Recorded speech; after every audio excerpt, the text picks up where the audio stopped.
G'day. From the 19th of July, we're doing a new series in church. It's called God's Dysfunctional Family. It's from Genesis. We're looking at the family of Abraham and Sarah, Isaac and Rebekah, Jacob and Rachel and Leah together. It's 10 episodes from the first book of the Bible, the book of Genesis. I want to give you quickly 10 possible reasons, 10 to not do Genesis with us this term. First of all, the dysfunction in Abraham's family. He's got abandonment and abuse in his family, anxiety and anger. There's agony and avoidance. There's barrenness and there's blaming.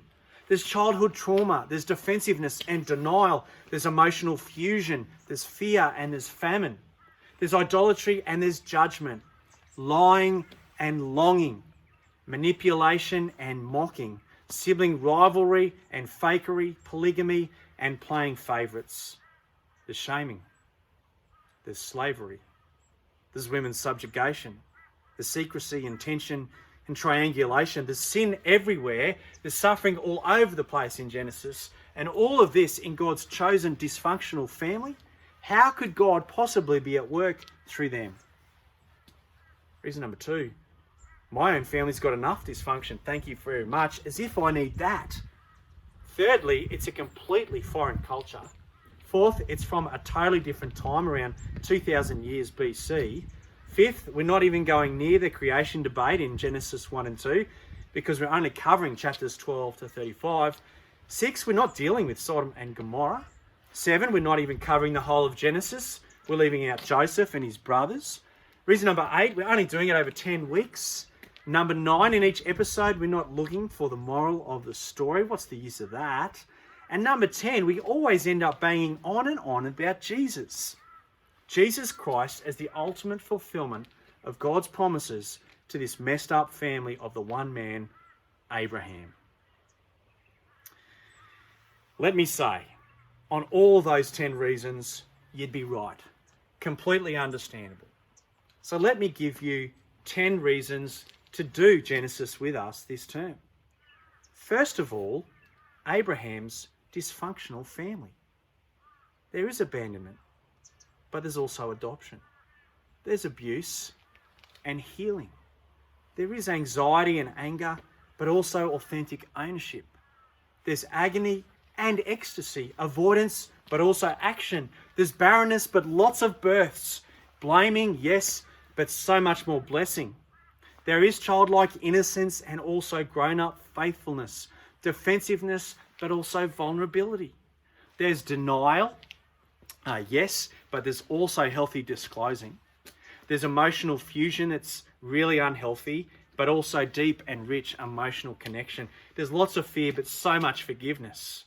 Famine and feasts. Idolatry, and yet the ideal worship of the one true God as well. Judgment, sure, but grace. There's lying in longing, and there's longing in love. There's mocking, sure, but there's heaps of laughter. Parents' favoritism, but also parental devotion. Peace faking, peace taking, but lots of peace making. There is polygamy and monogamy.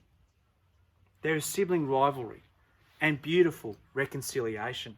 There's shaming and there's honouring. There is slavery and yet there's freedom.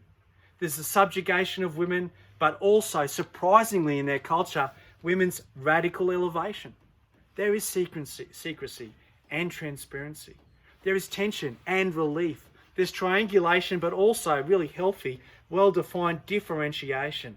Sin everywhere, suffering all over the place, but so too are God's promises of hope for us. Now, if you need God's hope in your life, then this series is for you. Reason number 2, you have dysfunction in your own family? Well, this is for you. Thirdly, it's a foreign culture, so it's a great mirror for our own. Fourth, it's from a totally different time, which is perfect for reflecting on our time. 5, we're not doing creation, we're just doing chapters 12 to 35. 6, we're not going to get distracted by the issue in Sodom and Gomorrah because we're doing that in term 4. Number 7, we're not doing the whole of Genesis, which leaves room for us to enjoy Joseph and his brothers and his amazing Technicolor Dreamcoat for next year. Number 8, We're only doing it over 10 weeks, but we're doing it over 10 weeks to enjoy. Number 9, we're not even looking for the moral in each episode. We don't need to do that. Instead, we're going to learn from their mistakes, and we're going to see God's grace, and we're going to apply it to our lives. And lastly, reason number 10, we always end up seeing Jesus Christ as the ultimate fulfillment of God's great promises of blessing to his dearly loved, messed up, and highly dysfunctional family in Genesis. See you there.